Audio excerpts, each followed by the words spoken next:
So home education has been making a comeback since the 70s in the US, at which point it was almost extinct. There was almost nobody homeschooling.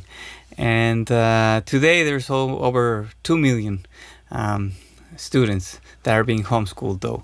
And I just wanted to share this little video with you to give you some ideas, since you're at home. Most of you guys are with your kids, and hopefully they're not driving you crazy. I mean, this is not new for us because we actually do homeschool. So I'm used to, having the girls around and sharing with the girls everything that I do, etc. So I wanted to give you some tips on some things that you might not have thought of, and which would be fun activities for both of you. And so let's get started. The first one that I have for you is a suggestion that to me is it should be on every curriculum, and I have other posts on that. But anyway, I believe mindfulness is a very important part of our kind of our resilience, building our resilience to others, to other situations, especially to this kind of stuff, right? To the things that are happening today in this world. So mindfulness is very important for me. And some suggestions around mindfulness. You can get a curriculum. There are several. We use one that is very inexpensive. It's a book called MindUP by the Goldie Hawn Foundation. And we love it. We do activities from that book. And there is also another one called the Big Life Journal.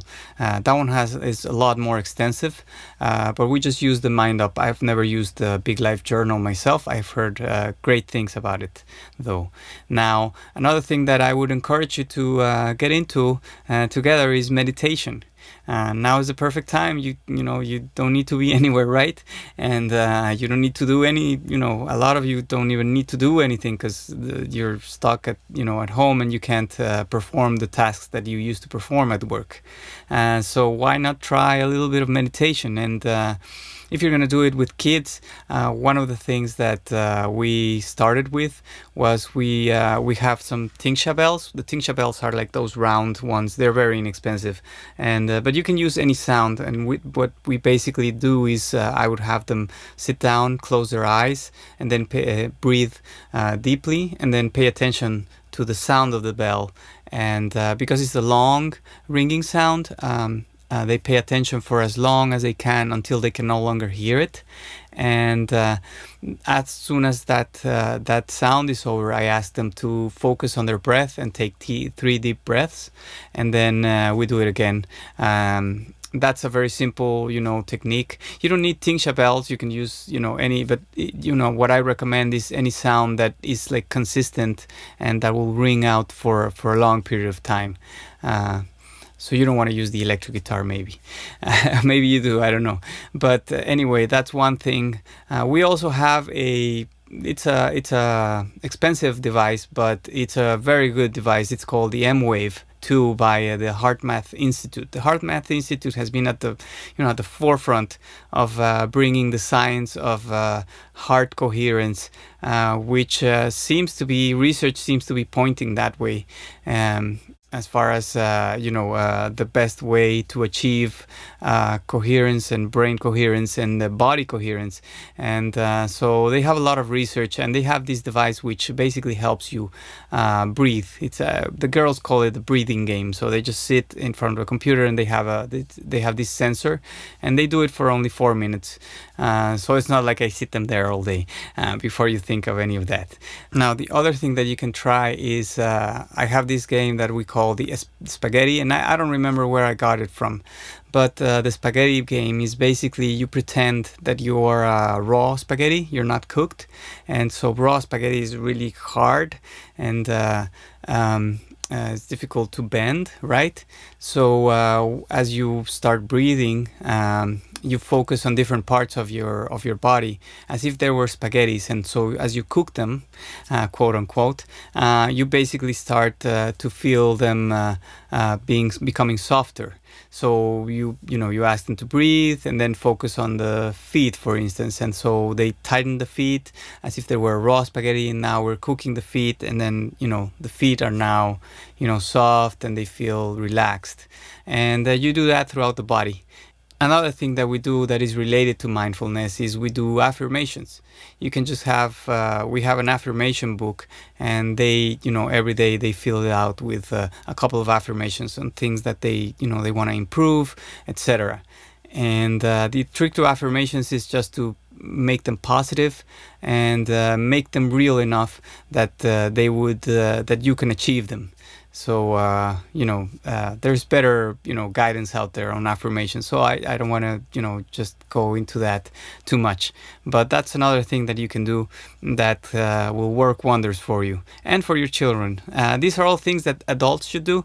But now that you have the time, why not try them? And if you try them with the kids, you can learn together. It can be a very powerful experience, right? A very powerful bonding experience, and it can lead you only in positive adventures. That's what I think.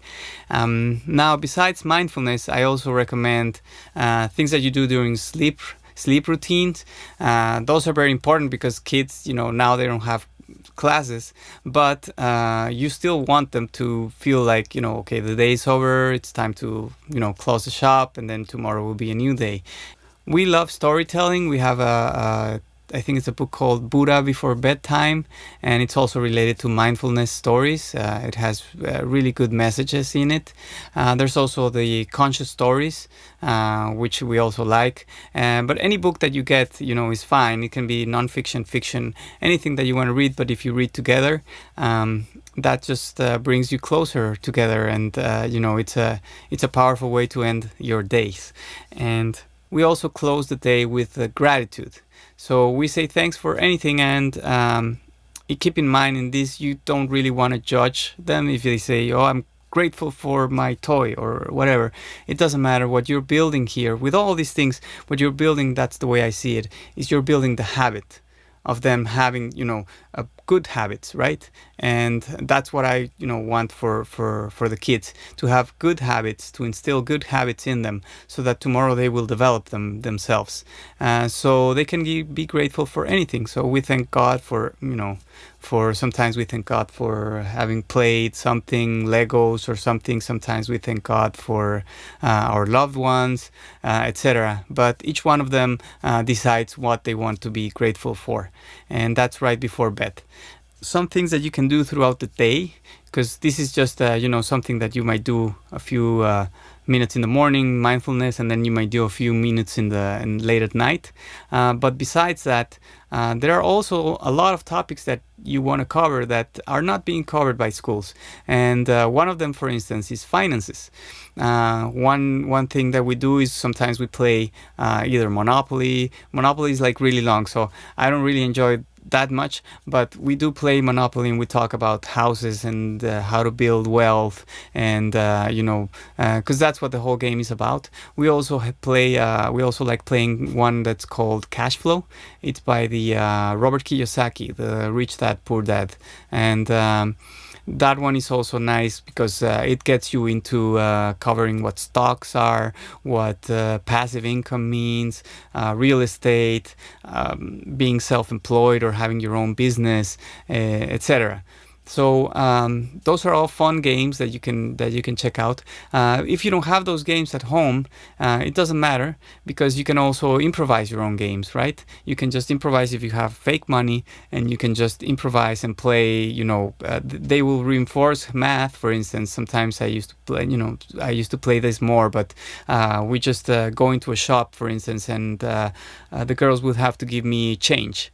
So the middle one would have to give me simpler change, like a change from 20 or a 50, and the older one, our oldest daughter, she would have to give me change from a $100 bill or something like that. So you can practice this stuff. It's fun for them. It will be fun for you if you allow your inner child to come out again, and it will keep education going, and on a different level, on different topics that, like I said, are pretty much not covered at school. Now, another thing that's related to finances is I actually teach them economics. but not economics like supply and offer, like home economics. Like we actually have a system where this was taken from Rachel Cruze, which is Dave Ramsey's daughter, and she has a book on it. I'll include all of these links for you guys, so you can check them out yourselves. But she actually has a system where we incorporated it into our lives, and I used to give them like allowance, which was just, in their case it was just $1 or $2. I don't remember how much it was, but now I actually stopped that, and what we do now is we've been creating a system where they have a save self folder, then they have a spend folder, and then they have a give folder. So the spend folder is money that they get, and they can just spend it on anything they want, toys, anything. The save is just for bigger things, like if they want a really big doll, or if they want to, I mean, at present I have, my oldest is 9, so we don't have a need for anything further than toys or books or things like that they like. Now, the give is just so that they can give back to the community, and the way that I sell it to them is that that's money that's not yours. So it's just money that you are guarding, and at some point you will feel inclined to give somebody else. And it's easier to let go that way, if you think of it that way. And basically the way that they earn the money is they do stuff for us, for our business, because we have both home businesses, so they do stuff for us. In my case, they all of the Sundays they actually clean my studio. I haven't cleaned my studio in forever, and it just gets cleaned every time, in and out, vacuumed, the whole thing. And so that's one thing to consider. I would never pay them to like clean their own rooms, because that's part of their own responsibilities, right? And with that in mind, I actually want to jump into the next topic, which is we do actually have a system for them helping us around the house. And so you want to encourage that. I began, for example, with laundry. I would do the laundry for everybody in the house. But then at some point, they started helping. So they would start helping with sorting. And we're at the point where their clothes are no longer, that much responsibility for me. I do load the washer, because all of the things, the soap, everything is so heavy. It's so heavy that it would be difficult for them to tackle that activity. And then to put them on the dryer, which is kind of really high. So I do that, but other than that, they fold their own clothes, they put them in their drawers, etc. And we do the same, the same thing with the dishwasher. We have a system where every day there's somebody else that has to take care of taking out the dishes and putting them in the right place. I don't ask them to do that for the dishes and the things that are outside of their, of where they reach. But other than that, they take it, they tackle the rest. And so, think about things that you do normally at home that you have to do on your own. Now that you have the kids, maybe you can incorporate them. It can be a fun activity for both of you. And then also it can maybe translate into, once we are out of this whole quarantine situation, you can incorporate it into your everyday life, right? One other thing where I haven't done it enough, because I must recognize I don't like cooking at all, but I've gotten good at it though. Like I have my recipes now and everything. But cooking is a really good place to learn. Fractions, for instance, it's a really good place to learn about ingredients, about what they do, their benefits. If you're using cacao, if you're using kale, if you're using, you can research what they do. It will allow them to learn more about food, how to, classify it, like animal protein and fruits and vegetables and, all of these things. And it can also be a really fun activity for you guys to try. Now, I know at this point, a lot of you might be wondering, well, but what about the real subjects, right? Because most people call what I do music and all that stuff, they're not real subjects or whatever. But you can also incorporate those into your life. Like you can do science, for instance, and you can do science experiments. There's a really good book called Earth Science, and we don't use that anymore, but we actually use one curriculum, which is what I like about that one is that it starts with history. So you actually study natural philosophers as they went into history, from the Greeks, from Egypt, Greeks, etc.